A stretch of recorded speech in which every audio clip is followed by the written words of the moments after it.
like on a tractor, just like a car, is there a computer that runs it all? Yes. So you can get in, you could be tuning these things and doing all kinds of stuff. They won't let you tune them. It's illegal, It's illegal. but it's yes. possible if someone had the knowledge. I don't have the knowledge, and I'm Okay. not allowed to. They would pull your dealership Okay. if you touched one. Don't do it, people. It's very bad. Yeah. Sure. Well, because that kind of stuff like really pulls the power and everything down, don't it? It takes away a lot of the power from It's like it. a pickup truck, Yeah.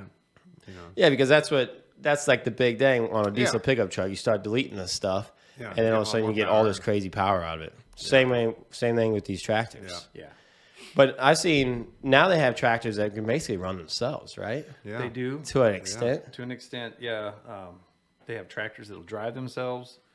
You have to pre-program it and everything, but they have cameras that detect obstacles in the field, and it calls your cell phone and says, "Hey, there's a problem with the tractor. Come out here and check it out." Oh, you don't even have to be in the tractor. Yeah. No, they have them. You just set it up. Tractors. Whoa. Yeah. That's is that a good or bad thing? Both? I don't know. I don't. I think it's going to be some problems with that. It's not going to work around here. It's No. like big farms up north. Big, flat, square fields. Yeah, massive ones. Massive. Yeah. Yeah, not little small hay fields that people have around here. They're trying to, with a lot of, because they probably have trouble turning around, I would imagine, too. I'm thinking about my farm, how we have the field, and it's woods on all edges. And I'm like, how's this thing going to turn around without tearing everything up? Yeah. Right. Is that what the problem probably is? Sometimes, yes. Yeah. They've done a lot of technology. They've come a long way with that. They have, like, speaking of turn technology is one of the things New Holland talked about at some of the schools. I didn't pay a whole lot of attention because it didn't apply to me, but they make turns at the end, and so that it can come back all by itself was a huge thing. That was very difficult for them to figure out. I'm sure. So they also have like combines. You always see the combine unloading into a grain cart. Mm-hmm. They have it where the GPS talks to the combine to the tractor, and it tells it how far to be apart and to come up here and unload. And it cool. weighs it, tells it how much it weighs, and it takes it to a specific spot at the edge of the field, and it waits there for somebody to come unload it. That is amazing. That is Yeah. cool. That really is amazing. When everything works.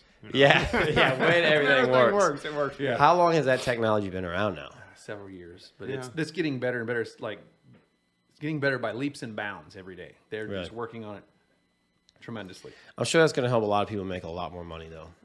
Save money too. Like Save money. When we like Is that what it is? Save Save money. money. Not Yeah, make more save money. money. Save money. Yeah. Well, they don't have to have someone Yeah. pay someone to be out in the field Yeah. riding the tractor the whole time. Right. Yeah. Yeah, until something breaks. Yeah. Right. And then you can't just go out there and work on it yourself anymore. You got to take it in, just like any other cars. Well, now they have on new cars now. A gentleman that I had on my podcast the other day, he's a mechanic at the Volvo dealership, Bommarito in St. Louis. And he was telling me that on the new Volvos, everything basically has its own module in it. And so whenever, like say if a Yeah. mirror breaks off the car, you can't just put a new mirror on yourself, plug it in, and it's going to work. You had to have a computer that works directly with Volvo that programs a mirror to make talks it to work that properly. everywhere, yeah. Yeah. So he's like, and you can't just Snap-on don't make a tool for it. Nobody, Wow. he said nobody he knows makes a tool for it. I'm sure somewhere out there you can get one, but yeah, it seems like that's just how everyone's going. They're making it to where you have to go to certain places. I think Tesla, I don't even think you can buy parts for Teslas. I think if a Tesla breaks down, and I might be wrong here. I don't think I am though. I think they don't have Tesla dealerships. You got to take it back to the factory and have them fix it there. You can't just go to O'Reilly's and pick up a part for it. Yeah. Yeah, and so I feel like that's how they're going more and more. They're just trying to keep it to where their money's in their pockets, which from the corporation side of the aspect, That's a good it's a idea. brilliant idea. But from the consumer side of it, it's absolutely terrible. Because you don't want to be out, especially if you're working. It's one thing if you're driving a car, your mirror falls off. You can, ship it off, take a day off on a Friday. But if you're trying to get some work done, and you can't drive your tractor because you got to take it in, you can't fix it yourself. That could be a big problem. That's a pain in the butt. Yeah. I think there's going to be a new push for simplification where, what do you need a computer for your mirror for, Yeah. Like, Right. I even heard like the windshields, this auto driving technology, you got to have it calibrated, Yeah. No, you do. Oh, It's yeah. crazy definitely to me. do. I don't even Yeah, when I was still doing cars, I remember on the new cars that had everything that worked on the windshield with it.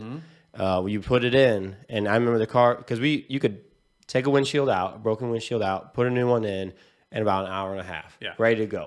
You know, you tape it in, they can drive it down the road. It takes Right. 24 hours for the glue to dry, but it's in. But now they would have, because we outsource all our windshields. Yes. So when they brought a guy in, he put the windshield in. If it was on a Monday, there's only one guy that could program all these windshields. So it might be Friday before he comes around to program this windshield. So your car is sitting in the shop for a week just so you can get a windshield programmed. That's It does suck. And what do you get, for the small benefit? Is it really even worth it? yeah.